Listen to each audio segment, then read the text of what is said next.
all the young ones and a big hello. मैं मानसी आप सबका स्वागत करती हूँ आज के इंग्लिश की इस क्लास में। Today we are going to read the chapter Trees are Saviors. इसी को हम कंटिन्यू करेंगे, कंटिन्यूइंग पार्ट पढ़ेंगे। पिछले सेशन में हमने ये चैप्टर पढ़ना स्टार्ट किया था और अलग अलग चीजों के बारे में बात की थी, तो आज उसी को आगे बढ़ाते हुए आइए पढ़ते हैं trees are saviours. Before reading further let's have a quick recap कि हमने पिछले सेशन में क्या पढ़ा था। हमने उत्तराखंड के बारे में पढ़ा था कि उत्तराखंड के लोग जो है वो मेजरली उनका जो लाइफ है, उनकी लाइफ जो है वो हिमालय क्षेत्र के जो फॉरेस्ट है, जंगल है, उसके ऊपर निर्भर करता है। किस तरह से उनको वहां से जो है ईंधन के लिए लकड़ियां मिलती हैं, खाने के लिए फल मिलते हैं, और उनके जो पशु है, पशुओं का चारा भी वहीं से मिलता है, मेडिसिन मिलती है वहां के वृक्षों से। तो इस तरह से भारी मात्रा में वो इन फॉरेस्ट पे, इन जंगल पे डिपेंड है।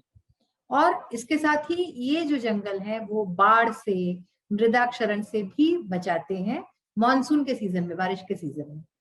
फिर हमने पढ़ा था कि 1970 के दशक में जब डिफॉरेस्टेशन स्टार्ट हुआ था, यानी कि पेड़ों की कटाई शुरू हुई थी, उस दौरान क्या हुआ था कि परिणाम स्वरूप पेड़ इतने ज्यादा काटे जाने लगे थे, जंगल के जंगल साफ कर दिए गए थे कि सॉइल को, मिट्टी को रोकने के लिए कुछ नहीं रहा, जिससे कि चट्टानें खिसकने लगी। बारिश का तेज पानी जो है वो मिट्टी को और साथ में बड़ी बड़ी चट्टानों को जो है साथ में ले जाता, और इससे बाढ़ आने लगी नदियों में भी। तो बहुत ही इससे नुकसान हुआ। जो लोग पूरी तरह से, जिनका जीवन इन जंगलों पे डिपेंड था, खाने के लिए, उनके पशुओं के आहार के लिए, दवाइयों के लिए, उनको अब क्या हुआ कि बहुत दूर दूर तक जाने पड़ने लगा इन सब चीजों के लिए। ताकि खाना बनाने के लिए उनको अगर लकड़ी चाहिए, प्लांट्स चाहिए, अगर उन्हें पौधे चाहिए अपने फूड के लिए, खाने के लिए, या फिर दवाइयों के लिए, और अपने पशुओं के लिए आहार चाहिए, तो उनको बहुत दूर दूर तक जाना पड़ता था। और इस तरह से उन्होंने कई दिक्कतों का सामना किया, बहुत सारी दिक्कतें उनके सामने आई। अब इसके आगे स्टार्ट करते हैं reading. The people were angry but helpless. लोग बहुत ज्यादा नाराज थे, गुस्सा थे, लेकिन वे लाचार थे, हेल्पलेस थे। They did not know what they the simple villagers could do to stop the destruction of their forests. उन्हें ये नहीं पता था कि वे जो है, जो द सिंपल विलेजर्स, जो बहुत ही साधारण से ग्रामीण लोग हैं, गांव के लोग हैं, वो क्या करे, वो ऐसे क्या कर सकते थे ताकि ये जो जंगलों की जो बर्बादी है, जंगलों का जो विनाश हो रहा है, वो क्या ऐसा करे सिंपल लोग जिससे ये सब बर्बादी रुक जाए। उन्हें नहीं समझ में आ रहा था। For a long time rich forests had been destroyed by the contractors. तो ऐसा कई सालों तक हुआ, कई साल जो है, जो हमारे घने जंगल थे वो कॉन्ट्रैक्टर्स के द्वारा, यानी कि ठेकेदारों के द्वारा जो है डिस्ट्रॉय किए गए, विनाश किया गया उनका। One morning in March 1973, a group of people from a factory that made railway goods arrived at the village of Gopeshwar in Chamoli district of Uttarakhand.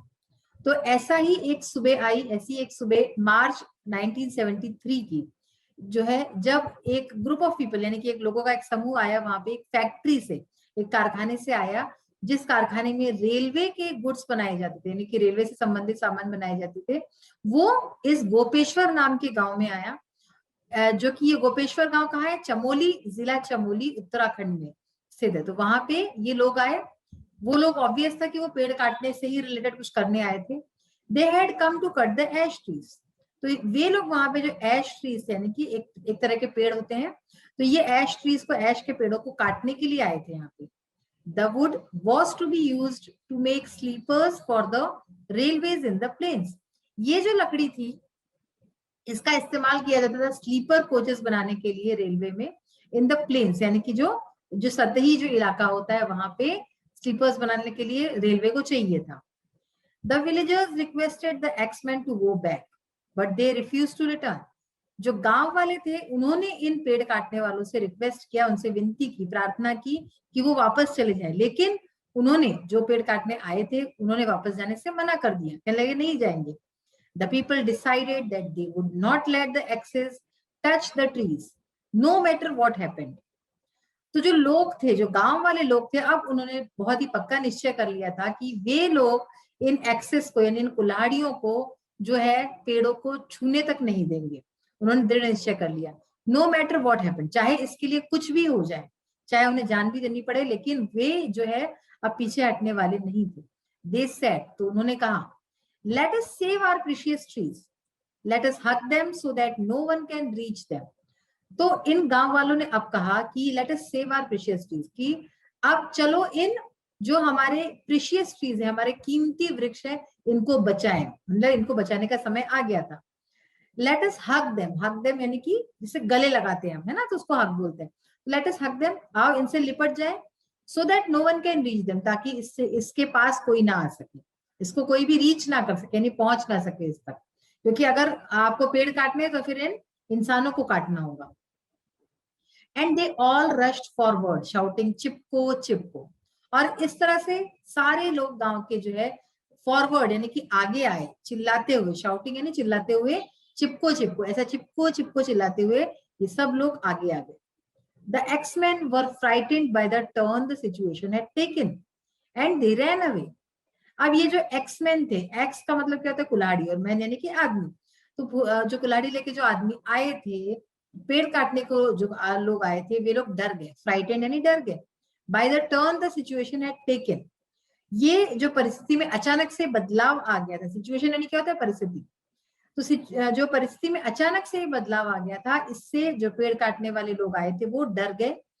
Had taken and they ran away, और वे लोग सब भाग गए. The people had succeeded in saving their trees, और इस तरह से जो लोग थे वो सक्सीड हुए, यानी कि वो सफल हुए अपने पेड़ों को, अपने वृक्षों को बचाने में, यानी कि एक उन्होंने बहुत बड़ी सफलता हासिल की. Thus began the movement called चिपको और हग द ट्रीज, और इस तरह से ये जो मूवमेंट था, चिपको आंदोलन जिसको बोलते हैं, आंदोलन, मूवमेंट यानी क्या, आंदोलन, तो इस तरह से आंदोलन जिसको चिपको या फिर हग द ट्रीज यानी कि पेड़ों से लिपटो, अगर हम हग का हिंदी करें तो लिपटो, ये आंदोलन तब स्टार्ट हुआ. It was a non violent movement of the mountain people to save their trees by hugging them. तो ये एक नॉन वायलेंट यानी कि अहिंसात्मक आंदोलन था माउंटेन पीपल का, यानी कि जो पहाड़ों पे रहते हैं, पहाड़ों में रहने वाले लोगों का ये एक अहिंसात्मक आंदोलन था अपने पेड़ों को बचाने के लिए. बाय हगिंग देम का मतलब क्या हुआ कि उनको लिपट कर. तो चिपको का मतलब क्या होता है, जब हम किसी से चिपक जाते हैं ना, तो हग का भी मतलब वही है. तो उन पेड़ों से चिपक के उन्होंने पेड़ों को बचाया था. तो इस तरह से ये आंदोलन स्टार्ट हुआ, जो कि एक अहिंसात्मक आंदोलन था, और ये जो लोग वहां पे माउंटेन्स पे, पर्वतों पे रहते थे, उन्होंने स्टार्ट किया. तो आज जो है हम इतना ही पढ़ते हैं, नेक्स्ट सेशन में और इसका कंक्लूडिंग पार्ट भी पढ़ेंगे. आइए अब और आगे का पार्ट देखते हैं. तो देखिए कॉम्प्रिहेंशन इस एक्सरसाइज में है, say whether the following statements are true और फॉल्स, यानी कि चैप्टर से रिलेटेड यहाँ पे कुछ स्टेटमेंट्स दिए हुए हैं, हमें बताना है ट्रू यानी कि सही है या फिर फॉल्स यानी कि गलत है. तो फर्स्ट सेंटेंस देखते हैं, trees were being saved by the contractors, यानी कि पेड़ों को कॉन्ट्रैक्टर्स यानी ठेकेदारों द्वारा बचाया गया. तो ये एक गलत स्टेटमेंट है कि ठेकेदार तो उसको काटने के लिए लोगों को बेचते थे. So this is a false statement. In 1953, a group of people from a factory arrived at the village of Gopeshwar, यानी कि 1953 में कह रहे हैं कि लोग आए थे पेड़ों को काटने एक फैक्ट्री से गोपेश्वर गांव में. ये स्टेटमेंट भी फॉल्स है, क्योंकि यहाँ पे जो सन दिया है 1953, दिस इज रॉन्ग, 1973 में हुआ था ये. चिपको और hug the trees was a non violent movement of the mountain people. तो चिपको या फिर हग द ट्रीज, ये जो आंदोलन है ये एक अहिंसात्मक आंदोलन है माउंटेन के लोगों का. तो ये बिल्कुल सही है, ट्रू है ना. ये देखिए, टू सेव देयर ट्रीज, तो ट्रू है ये. फिर है Dasauli Gram Swarajya Mandal is an organisation to regenerate the degraded forest, यानी कि दसौली ग्राम स्वराज्य मंडल जो है ये एक संगठन है ताकि जिससे कि डिग्रेडेड फॉरेस्ट है, जो पेड़, जो वृक्ष, जो जंगल जो है, जो डिग्रेड हो रहे हैं, मर रहे हैं, या फिर जिनको काटा जा रहा है, उनको फिर से रीजनरेट करने के लिए, उनमें फिर से नई जान फूकने के लिए ये मंडल बनाया गया है. तो ये भी ट्रू है, ये सही है. Chipko movement proved very valuable in the conservation of forest, यानी कि चिपको आंदोलन जो था ये एक बहुत ही वैल्यूएबल आंदोलन हुआ कंजर्वेशन ऑफ फॉरेस्ट, की जंगलों के संरक्षण के लिए ये बहुत ही उपयोगी साबित हुआ. ये भी ट्रू है, सही है. अब देखिए लेट्स लर्न, इस एक्सरसाइज में fill in the blanks with suitable pronouns. Pronouns क्या होते हैं बच्चों? प्रोनाउंस यानी कि जो शब्द हम नाउन की जगह यूज करते हैं वो प्रोनाउन होते हैं। Ram is a good boy, he learns to speak English. ये दो सेंटेंसेस हमने बोले। Ram is a good boy यानी कि राम एक अच्छा बच्चा है, एक अच्छा लड़का है। ही लर्न्स टू स्पीक इंग्लिश यानी कि वो सीख रहा है इंग्लिश बोलना। अब यहाँ पे हमने सेकेंड सेंटेंस पे ही लिखा है, राम की जगह ही, तो दिस इज अ प्रोनाउन। तो ही, शी, दे, इस तरह के जो शब्द होते हैं, और भी कई सारे शब्द जो कि हम नाउन की जगह यूज करते हैं, वो होते हैं प्रोनाउन। तो आइए ये देखते हैं एक्सरसाइज, इससे और आपको जो है समझ में आ जाएगा। Leena was on her annual visit to her uncle's house. यानी कि लीना जो है ये अपने एनुअल विजिट यानी कि साल में जो एक बार होती है विजिट, वो हर, अब देखिए लीना की जगह यहाँ पे आ गया हर, ये एक प्रोनाउन है। ऑन हर, जब लड़की है तो हर है। अब सपोज कीजिए कि यहाँ पे किसी लड़के का नाम होता तो फिर यहाँ पे क्या लगता, हिज लगता। सपोज यहाँ पे होता कि मोहन, तो मोहन वॉज ऑन हिज। ठीक है, तो Leena was on her annual visit to her uncle's house, तो यहाँ पे हर ये भी एक प्रोनाउन है। शी ऑलवेज एंजॉयड इट, अब शी यानी कि वो, ये गर्ल के लिए शी यूज करते हैं, बॉयज के लिए ही, तो she again pronoun, always enjoyed it. अब ये इट क्या है, एनुअल विजिट, ये जो विजिट के लिए हमने इट यहाँ पे यूज किया है, तो अगेन ये एक प्रोनाउन है। ठीक है ना, it because she was allowed to spend most of the day down at the mango grove. तो यहाँ पे देखिए शी, इट, ये सारे हमने लीना के लिए एनुअल विजिट के लिए ये वर्ड यूज किया। Rina's uncle was a friend of the man who owned the grove and he always gave mangoes at a special rate. तो क्या कह रहे हैं यहाँ पे, Reena's uncle was a friend, Reena के अंकल जो थे वो एक दोस्त थे, ऑफ द मैन, ऐसे उस आदमी के, हु ओन्ड द ग्रोव, जिसके कि आम के पेड़ के जो है बगीचे थे। एंड ही यानी कि अब ये ही कहाँ पे आ रहा है, किसके लिए आ रहा है, रीना के अंकल के लिए। ही always gave mangoes at a special rate, तो जो अंकल के फ्रेंड थे वो हमेशा उनको स्पेशल रेट पे मैंगोज देते थे। This year her aunt joined her, यानी कि इस साल उसकी, किसकी, रीना की। ठीक है ना, हर आंट, तो रीना के लिए ही हर शब्द यूज हुआ है। Her aunt joined her and together they, they यानी कि वे, अब यहाँ पे दे शब्द रीना, लीना और उसकी जो है आंटी, दोनों के लिए यूज हो रहा है। They set off across the fields to the grove, तो साथ में वो लोग उस मैंगो ग्रोव में गए। The branches of the trees were covered with fruits, जो ब्रांचेस थी, टहनियां थी पेड़ की, वो पूरी भरी हुई थी फल से। And so bowed down with the weight that they almost touch the ground. तो ये देखिए यहाँ पे जितने भी दे, देम, ये सारे शब्द जो दूसरी चीज के लिए, नाउन के लिए यूज हुई, ये दे किसके लिए यूज हुआ है, ये ट्री के लिए यूज है। दे ऑलमोस्ट टच द ग्राउंड, ठीक है ना, कि वो ग्राउंड को छू रहे थे। They spend hours picking the fruit, अब यहाँ पे दे शब्द जो है लीना और उसकी आंट के लिए यूज हुआ है, तो उन्होंने कई घंटे बिताए फ्रूट को उठाने में। Eating most of them, them यानी कि क्या हुआ फिर यहाँ पे मैंगो, ठीक है ना, and sleeping in the shade. तो इस तरह से ये जितने भी शब्द हमने नाउन की जगह यूज किए वो प्रोनाउन है। Use the words given in the box in the blanks below to make the past perfect tense. यहाँ पे कुछ शब्द दिए हैं, run, stop, die, reach and land. Run यानी कि दौड़ना, स्टॉप रुकना, डाई यानी कि मर जाना, रीच यानी कहीं पहुंचना, और लैंड यानी कि जो जमीन होती है। अब इन शब्दों का यूज हमें आगे फिल इन द ब्लैंक्स में करना है past perfect tense.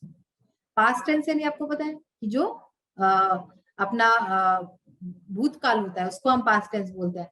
Perfect tense यानी कि जो चीज हो चुकी है, खत्म हो चुकी है, यानी कि पहले के भूतकाल में जो चीज खत्म हो चुकी है पूरी तरह से होके, उसको हम बोलते हैं past perfect tense.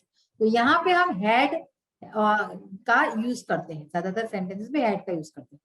Harry had died before the doctor केम, यानी कि हैरी मर चुका था इससे पहले कि डॉक्टर आए। अब देखिए यहाँ पे शब्द है डाई, तो इसका हम सेकेंड फॉर्म यूज करते हैं डाइड, ठीक है ना।